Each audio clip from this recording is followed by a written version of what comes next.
మీ business ఏదైనా మీ ఊర్లో promotion చేయాలంటే అది సుమన్ టీవీతోనే సాధ్యం. ఇప్పుడే సంప్రదించండి. Welcome to Suman TV. ప్రస్తుతం అయితే మనం నల్లగొండ జిల్లా చండూరు మండలంలో ఉన్నాం. చండూరు మండల కేంద్రంలో నిన్న జరిగిన సట్ల అంజలి హత్య కేసులో నిందితుల ఇల్లు అయితే ఇదే.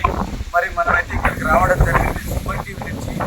మరి ఇంత అరాచకమైన కారణానికి ఒడిగట్టిన పగిళ్ళ శివ ఇల్లు అయితే ఇదే. ఒకసారి మనం చూసుకున్నట్లయితే విజువల్లో చూసుకున్నట్లయితే శివనైతే బండికి ఇక్కడే ఉంది, శివ బండి అని చెప్తున్నారు.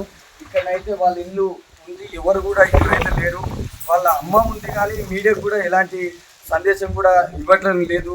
మరి ఆమెను అడిగినా కూడా ఏం చెప్పట్లేదని కొంతమంది పక్కన ఉన్న వాళ్ళు కూడా చెప్పడం జరుగుతుంది. నిజంగా జీడిమెట్లలో హత్య చేసిన సంఘటన వెలుగులోకి అయితే వచ్చింది. ఇద్దరు నిందితులు అన్నాదమ్ముడు కలిసి ఆ యొక్క అమ్మాయి అంటే అంజలి వాళ్ళ కూతురు, ఈ ముగ్గురు కలిసి అతి కిరాతకంగా హత్య చేసిన ఘటన వెలుగులోకి వచ్చిన దేశవ్యాప్తంగా సంఘటన మరి సంచలనంగా మారింది. కాబట్టి మనమైతే ప్రస్తుతం అయితే సుమన్ టీవీ నుంచి వాళ్ళ ఇంటికైతే రావడం జరిగింది. చండూరు మండల కేంద్రంలో ఒక కాలనీలో ఇల్లు అయితే ఉండడం జరిగింది. పక్కనున్న వాళ్ళని అడిగి తెలుసుకుంటే ఏమని చెప్తున్నారంటే మనం చూసుకున్నట్లయితే ఇదే శివ బండి ఇక్కడనే ఉండేది. కానీ అబ్బాయి సంగతి అయితే తెలియదు మనకు. కటంగూరులో ఉంటాడు, వాళ్ళ అమ్మమ్మ వాళ్ళ ఇంటి దగ్గర ఉండేది. ఎప్పుడైతే ఇక్కడ అయితే కనిపించలేదని పక్కన వాళ్ళు కూడా చెప్పడం జరుగుతుంది. కాబట్టి ఇంటి దగ్గర అయితే ఎవ్వరు లేరు. ఒక రేకుల షెడ్డు, ఇంకా కూడా రేకులు ఏమున్నాయి. వాళ్ళ అమ్మ కూడా ఇక్కడ మీడియాకు ఎలాంటి సందేశం కూడా ఇస్తలేదు. మరి ఇట్లాంటి దారుణానికి ఒడిగట్టిన వాళ్ళని పక్కన వాళ్ళని అడిగినా కూడా వాళ్ళు ఏం చెప్తున్నారంటే ఇలాంటి అగాత్యానికి పాల్పడ్డ ఇద్దరు ముగ్గురిని నిందితుల్ని కఠినంగా శిక్షించాలని కూడా వాళ్ళు చెప్పడం జరుగుతుంది. అట్లా కాదు, ఏం చేసేది మీ శివ ఏం చేసేది? మీ ఆయన ఏం పేరు? మీ ఆయన పేరు శ్రీను. ఎంతమంది నీ కొడుకులు?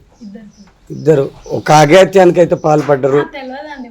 అయితే మీకు తెలియదు కాదండి, మీకు తెలియదు. కాకపోతే ఎట్లా ఉండేది, వాళ్ళు ఎట్లా ఉండేది? మీ కొడుకులుగా అమ్మా తెలియదా? వాళ్ళు ఒక కాదు అమాయకురాల్ని కలిసి చంపడం అది కరెక్ట్ కాదు కమ్మా. ఇప్పుడు ఎక్కడ ఊరు వాళ్ళు? అక్కడికి స్టేషన్లో లొంగిపోయారు. వాళ్ళ ప్రవర్తన ఎట్లుండేది అంటే ఏది అడిగినా కూడా తెలియదంటే మీరు కన్నా తల్లి 9 మాసాలు మోసుకన్నారు. ఇద్దరు కొడుకులు అతి కిరాతకంగా ఆమెని ఒక అమాయకురాల్ని చంపడం అంటే అది కరెక్ట్ కాదుగా. ఇప్పుడు మీరు చండూరు మండల కేంద్రంలో ఎక్కడ వచ్చినాక మీకు తెలిసినంత మీ కొడుకులు